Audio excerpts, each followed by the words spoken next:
초등학교 2학년 여름방학 때 기차를 타고 시골 할머니 댁까지 처음으로 혼자 여행을 다녔다. 혼자 기차를 타고 있자니 웬 중년 남녀가 말을 걸어왔다. 그들과 나는 물어보는 것에 대답도 하고 얼린 귤도 선물을 받으며 즐거운 시간을 보냈다.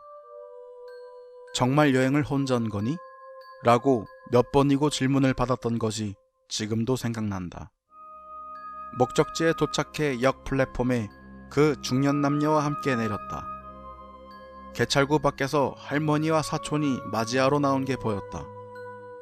혼자 여행을 무사히 마쳤다는 안도감과 함께 할머니를 만난 기쁨에 나는 손을 흔들며 인사했다. 하지만 머리 위에서 지금껏 들어보지 못한 냉랭한 어른들의 목소리가 들려왔다. 뭐야, 혼자 온 게 아니잖아. 놀라 올려다본 두 사람의 표정은 지금도 잊을 수가 없다.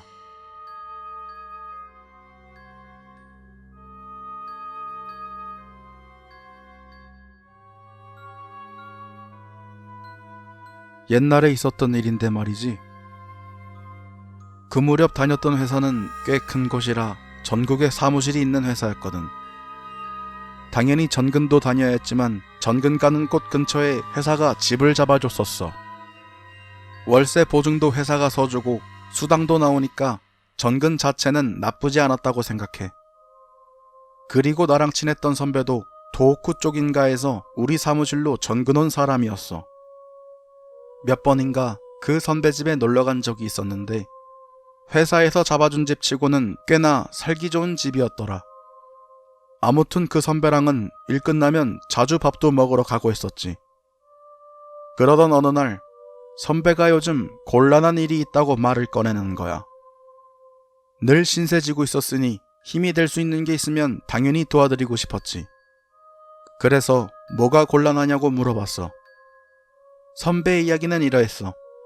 매일 아침 출근하려고 집을 나설 때 언제나 집 앞에 늘 같은 브랜드 담배깍이 놓여 있는 거야. 그 선배는 담배도 피우지 않는 데다가 엄청 싫어해서 스스로 샀을 리도 없고 누가 장난을 치는가 싶으면서도 무슨 목적으로 그러는지 알 수가 없고 좀 기분도 나쁘고 그랬어.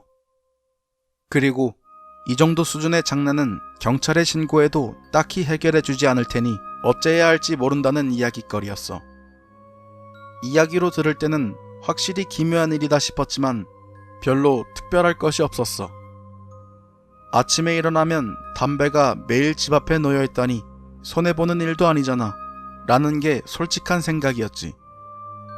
그걸 그대로 선배에게 말했더니 그것도 그렇네라며 이도저도 아닌 표정을 지으며 그날은 헤어졌지. 그리고 일주일 정도 지난 뒤였으려나 이번에는 선배의 집으로 오라는 연락을 받았어. 어쩐지 지난번 그 이야기를 이어서 할 것 같다는 예감이 들더라. 내 생각대로 선배는 그 담뱃일 말이야 해결됐다라고 말했어. 나는 누가 담배를 갖다 놨는지 물어봤지. 그랬더니 내가 집 앞에 놓고 있더라고 라고 대답하더라. 결국 선배는 집 앞에 감시 카메라를 설치했다는 것 같아. 경찰에 신고하던 스스로 해결을 하던 일단 영상으로 증거를 남겨놔야겠다 싶더래.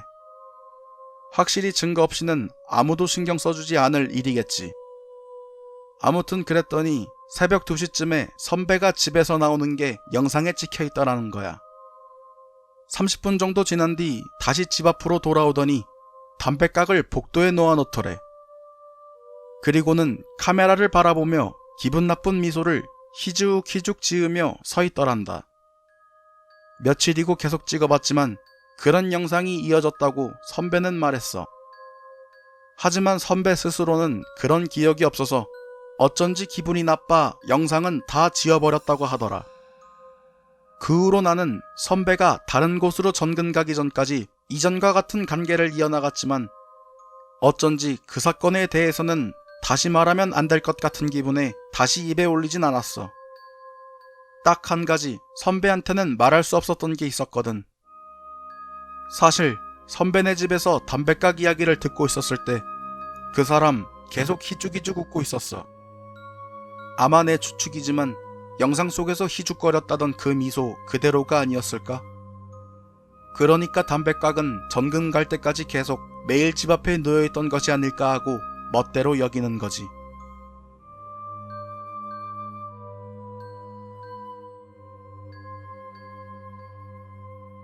이 이야기는 아직 필름 카메라를 사용하던 30년 정도에 들은 이야기입니다. 이야기를 들려준 것은 스님이었습니다. 어느 사진에 위령을 의뢰받았다고 합니다. 의뢰인은 30대의 남자로 겉으로 보기에는 건강해 보이는 사람이었습니다. 그는 등산이 취미였다고 합니다. 그 스님은 조상을 공경하고 추모하는 것이 무척 중요하다고 생각하는 분이었지만 영혼이나 영능력, 나아가서는 귀신 같은 것까지 내심 믿지 않는 분이셨습니다. 하지만 스님이라는 직업상 사진의 위령을 해달라는 의뢰를 받곤 한다고 합니다.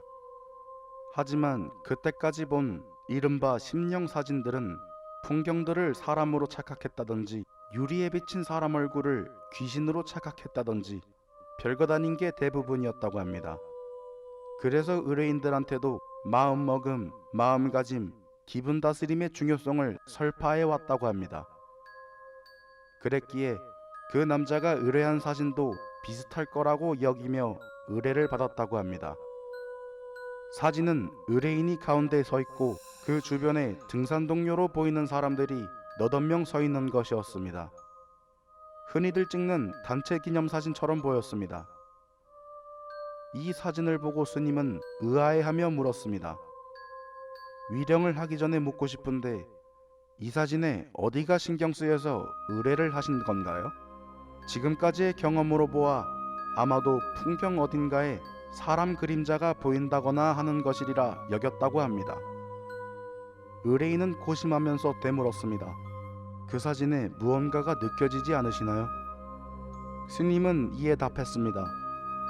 확실히 처음 봤을 때 어쩐지 위화감이 느껴지기는 했습니다만 실제로 스님도 그 사진을 보았을 때 어딘지 모를 가벼운 위화감을 실제로 느꼈다고 합니다.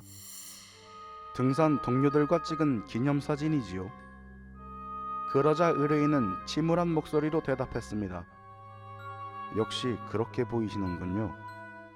그 대답이 신경 쓰여서 스님은 다시 한번 사진을 살펴보았습니다.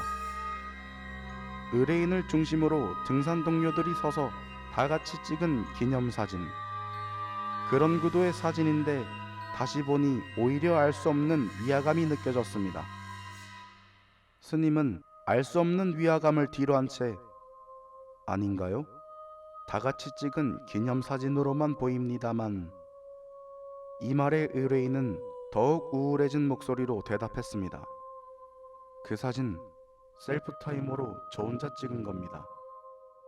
이에 스님은 농담이라도 하는 건가 싶어 사진을 다시 한번 보았습니다. 그제야 처음 느낀 위화감의 정체를 깨달았다고 합니다. 의뢰인은 환하게 웃으며 카메라를 보고 있는데 다른 사람들의 표정은 어둡고 침울했습니다.